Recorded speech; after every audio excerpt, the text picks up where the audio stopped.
Na década de 1980, a pequena cidade de Caetés, no interior de Pernambuco, era conhecida principalmente por sua tranquila vida rural e pelas plantações de cana-de-açúcar que se estendiam até onde os olhos podiam ver. Mas as noites de Caetés se tornaram imortalizadas em uma lenda que ainda assombra os corações dos moradores mais antigos da cidade. Uma história de terror que, entre as sombras de suas colinas e vales, se espalhou como fogo em palha seca. A lenda do lobisomem de Caetés. Os primeiros sinais da aparição do lobisomem começaram a surgir nos campos e fazendas da região. Os fazendeiros começaram a encontrar seus animais mortos, principalmente bois e vacas, com marcas de dentes e garras grandes e profundas. As mordidas pareciam humanas, mas a força era monstruosa. Os danos eram tão brutais que até os cães da fazenda não ousavam se aproximar dos corpos. No início de noite, uma das maiores vítimas dessa besta foi seu Mané, um agricultor respeitado da região. Seu Mané possuía um sítio isolado nos arredores da cidade, e naquela noite, ao se dirigir para o curral, encontrou uma de suas vacas estirada no chão, com o pescoço completamente destroçado. O pior não eram os danos físicos, mas a expressão de terror congelada no rosto do animal. Quando a notícia se espalhou, começaram as especulações.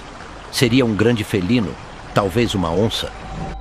Mas logo, os ataques se multiplicaram e se intensificaram, de forma que os moradores começaram a perceber padrões estranhos. O animal atacava nas noites de lua cheia e desaparecia sem deixar rastros. O medo se espalhou como um veneno, e a história da criatura se tornava mais mística a cada dia. Naquela mesma época, uma mulher idosa chamada Maria do Carmo, conhecida por sua fé forte e simples, tinha um sítio afastado da cidade. Certa noite, ela estava sozinha em sua casa quando ouviu uma batida forte na porta. Quando se aproximou, ouviu passos pesados fora de sua janela. A luz da lamparina, que já tremia por causa do vento, revelou por um instante uma figura encurvada, parecida com um homem, mas com pelos escuros e uma aparência de animal. Os olhos da criatura estavam fixos nela. Maria do Carmo, com medo, correu para o interior da casa, trancando todas as portas e janelas. Na manhã seguinte, ela encontrou pegadas enormes e sujas de barro ao redor da casa. Uma semana depois, começou a ouvir os gritos do que parecia ser uma mistura de lamento humano e uivo de animal, vindo da direção dos campos. Foi então que a história do lobisomem começou a se espalhar como fogo entre os moradores. Maria, com seus olhos arregalados de medo, contou para todos que o que viu era algo que não parecia natural, algo que não poderia ser explicado. Na mesma época, outro fazendeiro, seu Joaquim, famoso por seu temperamento calmo e sua habilidade de domar bois selvagens, sofreu um ataque devastador. Ao amanhecer, ele encontrou seus bois mortos no pasto.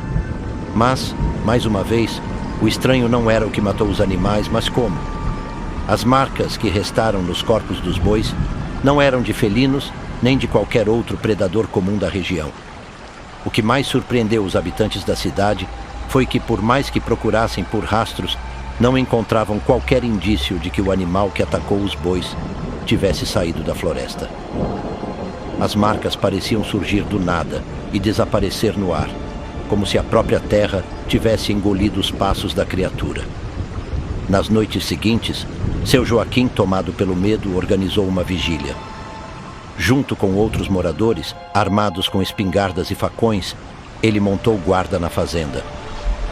Pela primeira vez, muitos viram algo inusitado. Uma figura alta, de pelos escuros e olhos vermelhos, correndo a uma velocidade impressionante pelas colinas. Quando a besta viu as lanternas, ela desapareceu na escuridão como um fantasma. O pânico se espalhou.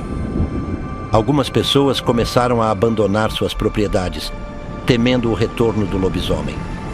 Um grupo de homens da cidade decidiu formar uma expedição e caçar a criatura, mas todos falharam.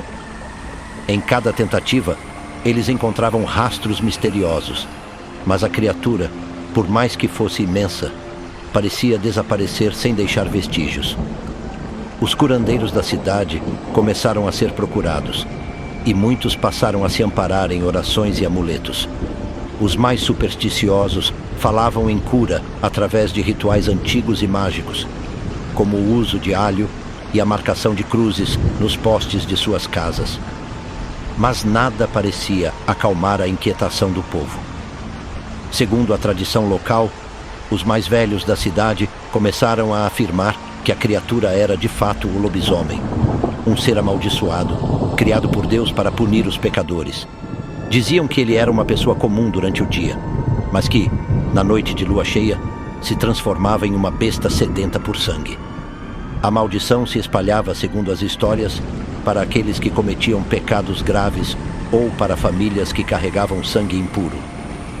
Acreditava-se que, muitas vezes, um homem que havia sido amaldiçoado por uma bruxa ou por um feiticeiro da região se transformaria em lobisomem. Essa transformação, porém, não era permanente. Apenas acontecia nas noites de lua cheia, quando a energia sobrenatural da noite atingia o seu pico. Na década de 1990, após anos de ataques, o medo tomou tal proporção que um pequeno grupo de homens se reuniu para caçar a criatura de uma vez por todas. Armados e acompanhados de cães, partiram em busca do lobisomem. Durante a caçada, um dos homens, Pedro, viu algo que gelou seu sangue. Ele estava na beira de um campo, quando de repente uma sombra escura passou por ele a uma velocidade quase impossível para um ser humano. Pedro gritou e apontou sua espingarda, mas a criatura, com olhos vermelhos brilhando na escuridão, apenas olhou para ele antes de desaparecer. O grupo voltou para a cidade, sabendo que haviam enfrentado algo além da compreensão humana.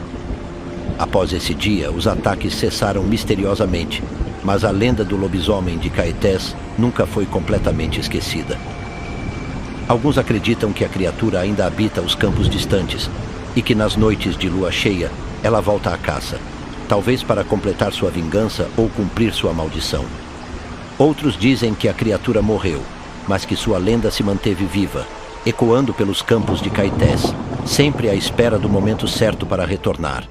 E até hoje, quando a lua cheia ilumina o céu do sertão nordestino, os moradores mais velhos sussurram sobre o lobisomem, temendo que um dia a besta da noite venha em busca de novos destinos.